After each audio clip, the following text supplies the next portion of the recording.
The Assembly will hear an L'Assemblée va entendre une allocution de Sa Majesté le roi King Abdallah II, roi du royaume hachémite de Jordanie. Je prie le protocole de bien vouloir accompagner Sa Majesté. Je l'invite à prendre la parole devant l'Assemblée.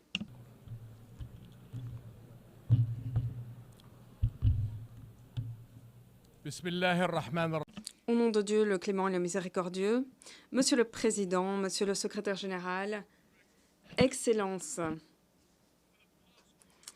au cours des 25 dernières années, je me suis tenue du haut de cette tribune dans un contexte marqué par les conflits, les chamboulements et les crises humanitaires qui ont mis à rude épreuve le concert des nations. L'on a souvent l'impression que notre monde a toujours été dans la tourmente. Et pourtant, je ne me souviens pas d'une période plus sombre que l'époque actuelle. Notre Organisation des Nations Unies se heurte à une crise de légitimité qui menace de voir s'effondrer la confiance de ce monde et l'autorité morale. L'ONU fait l'objet d'attaques au sens propre et figuré. Cela fait près d'un an que le drapeau bleu ciel flottant au-dessus des abris et des écoles de l'ONU à Gaza n'a pas pu protéger les civils innocents face aux bombardements militaires d'Israël.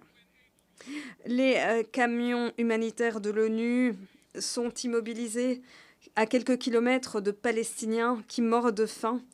Des acteurs humanitaires qui arborent fièrement l'emblème de cette institution sont pris pour cible, sont décimés. Et les avis de la Cour internationale de justice de l'ONU sont remis en cause. Ces avis sont foulés aux pieds. Ne nous étonnons pas dès lors qu'au sein de cette salle et au-delà, la confiance dans les principes fondamentaux, les idéaux fondamentaux de l'ONU s'estompe.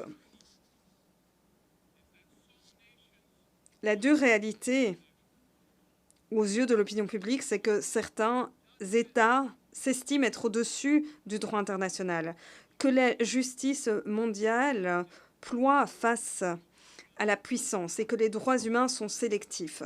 C'est un privilège qui peut être octroyé ou retiré à leur guise. Nous ne pouvons pas accepter cela. Nous devons reconnaître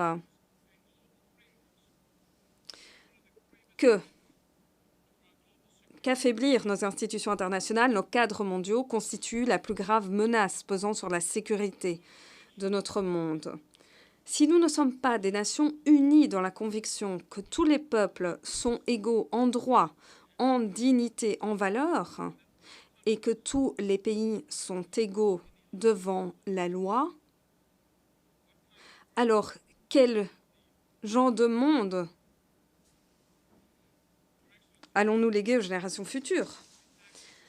Mesdames et messieurs, les attaques lancées le 7 octobre contre des civils israéliens l'an dernier ont été condamnées par des pays partout dans le monde, y compris le mien.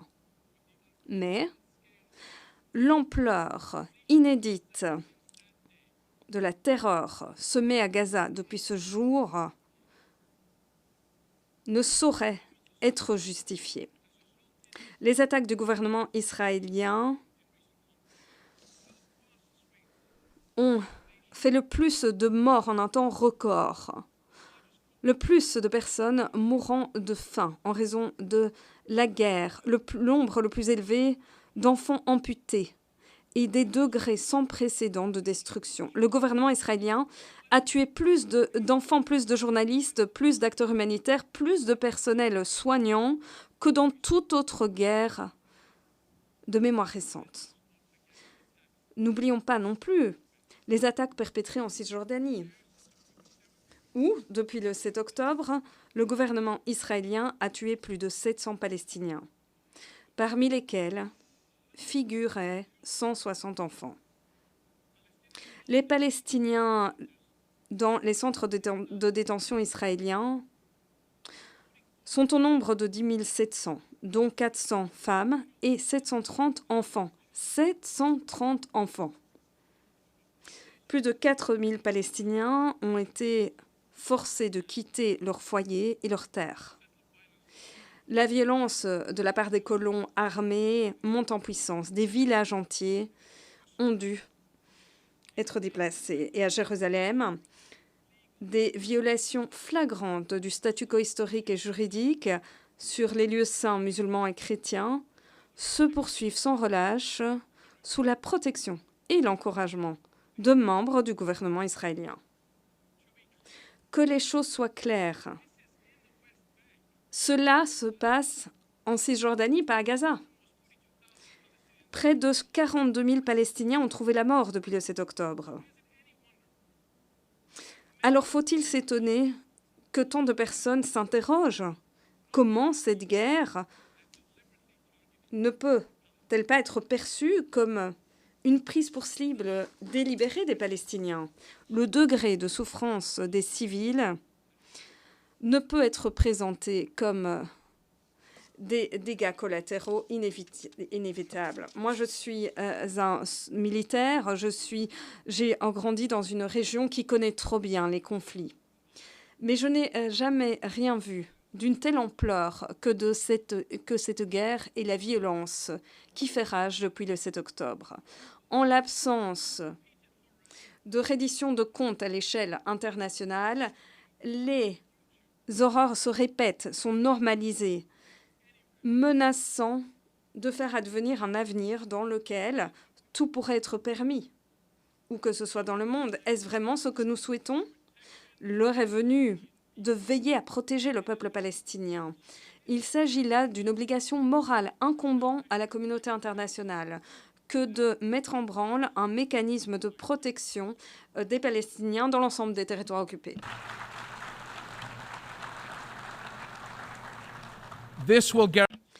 Ce pour garantir la sécurité des Palestiniens et des Israéliens face aux extrémistes qui font sombrer notre région dans le précipice d'une guerre totale. Je songe notamment à ceux qui continuent de diffuser l'idée de la Jordanie comme une autre patrie éventuelle. Alors que les choses soient limpides, cela ne se produira jamais. Nous n'accepterons jamais le déplacement forcé de Palestiniens, ce qui constitue un crime de guerre.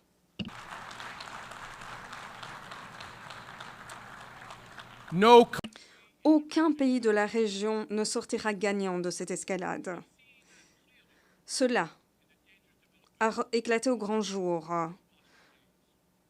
dans le cadre de l'escalade au Liban ces quelques derniers jours.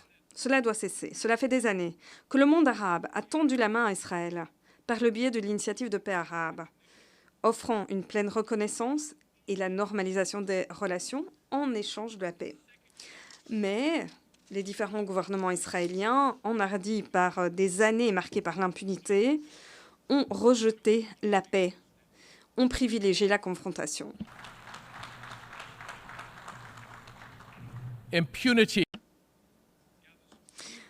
L'impunité semble rendre plus fort. Si elle n'est pas jugulée, elle prendra des proportions encore plus importantes. Les Palestiniens ont subi plus de 57 ans d'occupation et d'oppression. Pendant tout ce temps, le gouvernement israélien a pu franchir une ligne rouge après l'autre. Mais à présent, cette impunité longue de décennies est devenue le pire ennemi d'Israël même. Et les conséquences se font ressentir partout. Le gouvernement israélien était accusé de génocide devant la CIJ. Le monde entier se scandalise du comportement d'Israël. Des villes aux quatre coins du monde ont été le théâtre de manifestations massives. Des voix s'élèvent pour demander que des sanctions soient imposées. La frustration de la communauté internationale à l'égard d'Israël couvait depuis longtemps, mais est maintenant exposée au grand jour. Cela fait des décennies qu'Israël s'est présenté comme étant une démocratie de type occidental, prospère au Moyen-Orient. Mais la brutalité de la guerre menée à Gaza a forcé le monde entier à y regarder de plus près. Aujourd'hui, d'aucuns voient Israël par les yeux de ses victimes. Et les contradictions, le paradoxe, sont éclatants. Cet Israël moderne, avancé, que l'on admirait jadis, et l'Israël que les Palestiniens connaissent depuis longtemps ne peuvent pas coexister. Israël devra choisir son camp, devra choisir son identité. C'est un choix qui revient aux dirigeants et à la population israélienne. De se tenir du côté des valeurs démocratiques, de la liberté, de la justice et de l'égalité pour tous, ou de risquer d'être davantage isolés, rejetés. Nous n'avons cessé de voir Israël essayer de garantir sa sécurité par des moyens militaires. Chaque escalade donne lieu à ensuite une pause et est suivie par une autre escalade encore plus meurtrière. Et cela fait des années que la communauté internationale a décidé de ne pas résister en acceptant le statu quo de l'occupation militaire des Palestiniens, tout en se disant du bout des lèvres favorable à la solution des deux États. Mais il n'a jamais été aussi évident que le statu quo actuel est intenable. Et comme l'avis consultatif rendu par la CIJ l'a mis en exergue il y a 2 mois, cette occupation, cette situation est illicite. Cet avis rendu par la Cour constitue un impératif moral pour nous tous. Nous ne pouvons pas ignorer cette obligation, et ce pour le bien de notre monde, mais également pour l'avenir des Palestiniens et des Israéliens. Car ces 2 peuples méritent de vivre dans la dignité, à l'abri de la crainte et des violences. Et le seul moyen d'y parvenir, c'est de faire régner une paix juste, axée sur le droit international, la justice, les droits égaux et la reconnaissance mutuelle. En tant que nation et que peuple du monde entier, nous pouvons et devons unir nos forces autour de cet objectif.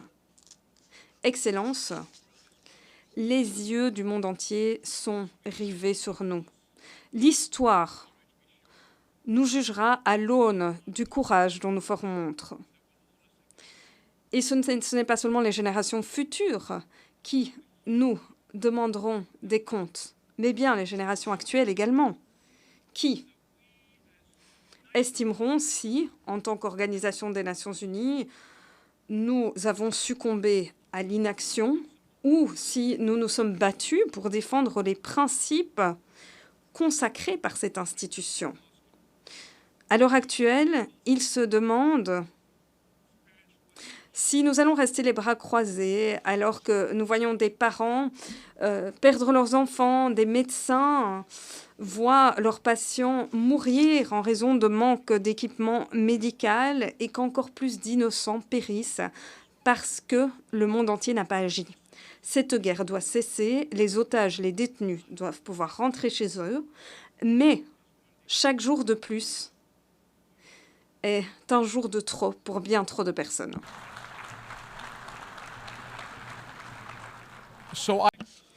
J'appelle donc tous les pays à se rallier à la Jordanie en garantissant un couloir humanitaire pour Gaza international, un effort donc international et massif visant à approvisionner la population en vivres, en eau potable, en médicaments, en autres articles de première nécessité, car l'aide humanitaire ne devrait jamais être un outil de guerre. Quels que soient nos systèmes politiques, une vérité est irréfutable. Aucun peuple ne devrait subir des souffrances d'une telle ampleur, abandonné, seul. Nous ne pouvons pas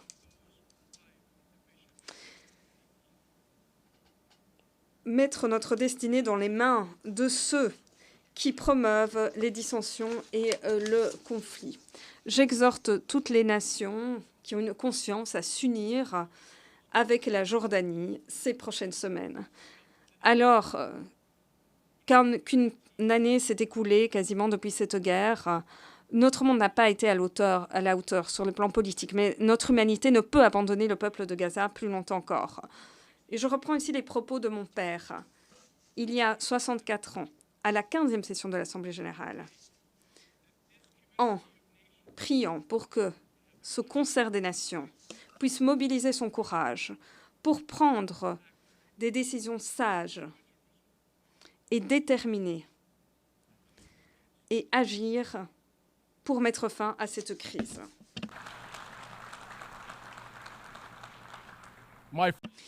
Mon père s'est battu pour la paix tout au long de sa vie. Et, comme lui, je refuse de remettre entre les mains de mes enfants, de vos enfants, un avenir dans lequel nous ne croyons plus. Merci.